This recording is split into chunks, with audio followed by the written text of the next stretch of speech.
ಮಂಗಳೂರಿನ ಹಳ್ಳದಲ್ಲಿ ವ್ಯಕ್ತಿಯೊಬ್ಬ ಕೊಚ್ಚಿ ಹೋಗಿರುವಂತ ಘಟನೆ ನಡೆದಿದೆ.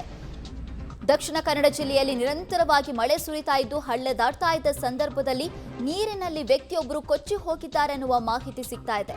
ದಕ್ಷಿಣ ಕನ್ನಡ ಜಿಲ್ಲೆಯ ಬಂಟ್ವಾಳದ ರಾಯಿ ವರಂಗಲ್ದಲ್ಲಿ ನಡೆದಿರುವಂತ ಘಟನೆ ಇದು. 42 ವರ್ಷದ ಜೀವನ್ ಪಿಂಟೋ ಅನ್ನುವ ವ್ಯಕ್ತಿಯೇ ಕೊಚ್ಚಿ ಹೋಗಿರುವಂತ ದುರ್ದೈವಿ.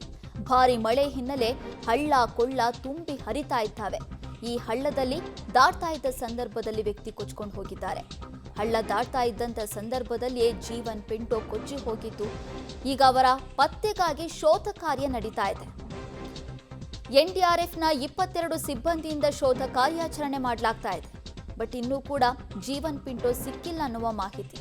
ಕತ್ತಲಾದ ಹಿನ್ನೆಲೆ ಸದ್ಯ ಶೋಧ ಕಾರ್ಯವನ್ನು ಸ್ಥಗಿತ ಮಾಡಲಾಗಿದೆ. ಹಳ್ಳ ದಾಟ್ತಾ ಇದ್ದಂತ ಸಂದರ್ಭದಲ್ಲಿ ಆ ವ್ಯಕ್ತಿ ನೀರಿನಲ್ಲಿ ಕೊಚ್ಕೊಂಡು ಹೋಗಿದ್ದಾರಂತೆ. ಈ ಬೇಸಿಗೆ ಸಂದರ್ಭದಲ್ಲಿ ನೋಡಿ ಹಳ್ಳ ಕೊಳ್ಳಗಳೆಲ್ಲ ಗೊತ್ತೇ ಆಗಲ್ಲ ಹೆಂಗ್ ಹರಿತವೆ ಅಂತ. ಬಟ್ ಮಳೆ ಬಂದ್ರೆ ಸಾಕು ಅದೇ ಮೃತ್ಯು ಕೂಪವಾಗಿ ಮಾರ್ಪಾಡ್ಬಿಡ್ತವೆ. ಈ ನದಿಯಲ್ಲೆಲ್ಲ ಕೊಚ್ಕೊಂಡು ಹೋಗೋದಕ್ಕಿಂತ ಜಾಸ್ತಿ ಇಂಥ ಸಣ್ಣ ಪುಟ್ಟ ಹಳ್ಳ ಕೊಳ್ಳದಲ್ಲೇ ಕೊಚ್ಕೊಂಡು ಹೋಗೋದು ಹೆಚ್ಚಾಗಿ. ಹೆಂಗಿದ್ರೂ ನಾವು ಚಿಕ್ಕಂದಿಂದ ಬೆಳೆದಿರ್ತೀವಲ್ವಾ, ನೋಡಿರ್ತೀವಲ್ಲ, ದಾಟ್ಕೊಂಡು ಹೋಗ್ಬೋದು ಅನ್ನುವಂಥ ಲೆಕ್ಕಾಚಾರದಲ್ಲಿ ಕೆಲವೊಂದಿಷ್ಟು ಜನ ದಾಟ್ತಾರೆ.